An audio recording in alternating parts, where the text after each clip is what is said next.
Hey guys! Today I'm going to be doing my March and April book haul. I only bought a couple of books in March, so I decided to hold off on doing a book haul until I got more books. And even though this is probably the smallest book haul I've ever done, I have bought enough books to do one. I'm going to start off with something you guys probably really don't care about, and that is the comics. The first one I got was a complete surprise to me because it was actually in a box of hair dye I got. And it actually starts off with Amanda Waller talking to Harley Quinn about her Task Force X. And then it has like a little flashback sequence before she finally agrees to it. But I don't know, it's really interesting, and I'm not 100% sure if that's how things actually went down. But it would actually make a lot of sense if it did. Now these comics I got from Walmart, and each has a pack of 3 in them. And I decided to wait until I was filming this book haul before I would open them. Because I know I usually unbox all of my stuff off camera so I don't have to fight with the tabs and everything. So I figured you guys can watch me fight with this. How would you get these open?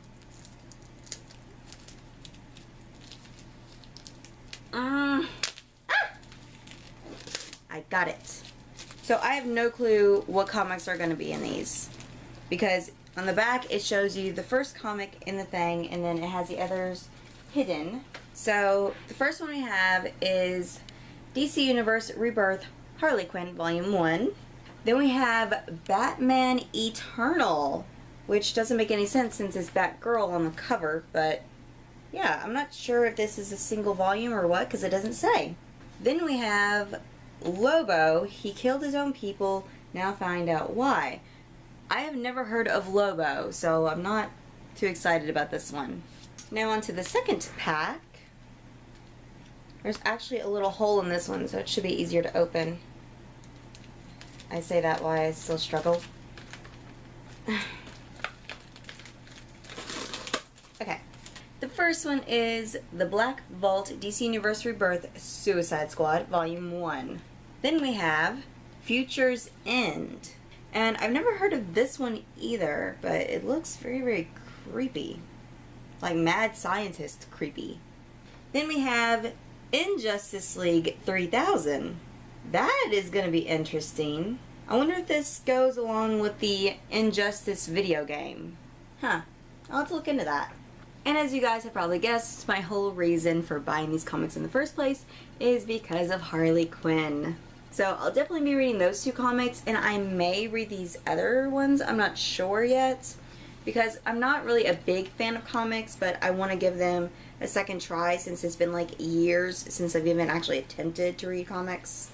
Now on to the books. The first book I got was Alive by Scott Sigler. Really don't know much about this book other than the main character wakes up in a coffin with no clue where she is or who she is. But when I saw it for bargain price, I couldn't pass it up because I've heard so many great things about Scott Sigler, and especially this book series. Then I have Unexpected Everything by Morgan Matson. And this is about a girl named Mandy who has her future all planned out, but then a big scandal happens with her father and she's forced to change her plans and get a job. I really don't know much else about this book, but I've heard great things about the book and Morgan Matson, and I love dogs, so if nothing else, this cover was worth it. Next I have The Only Thing Worse Than Me Is You by Lily Anderson.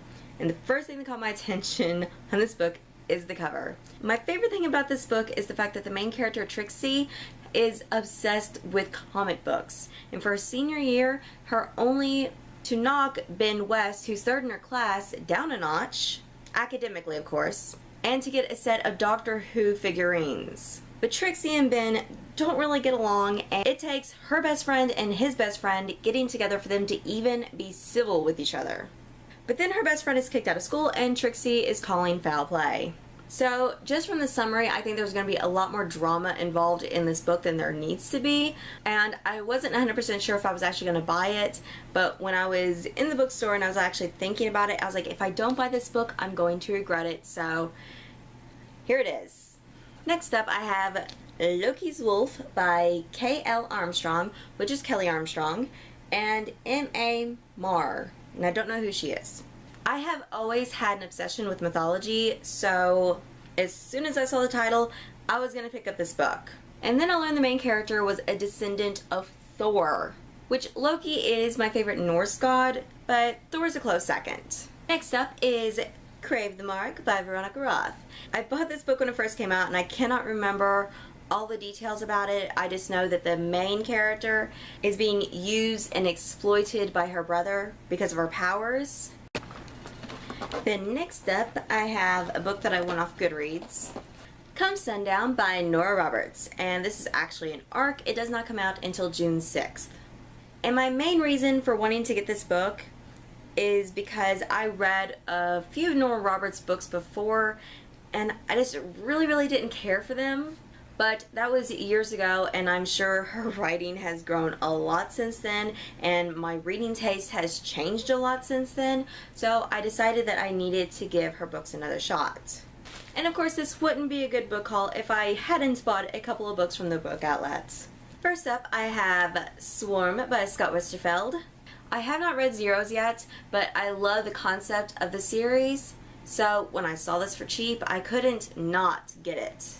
Then last but not least, I have Suicide Squad, the novel, by Marv Wolfman. I'm not sure if this is going to be exactly word for word like the movie, but I am obsessed with Suicide Squad, and when I saw that they actually had a book for the movie, I couldn't not get it. And I love the cover so much. Book and face?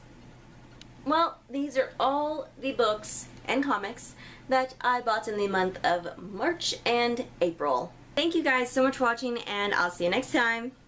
Bye!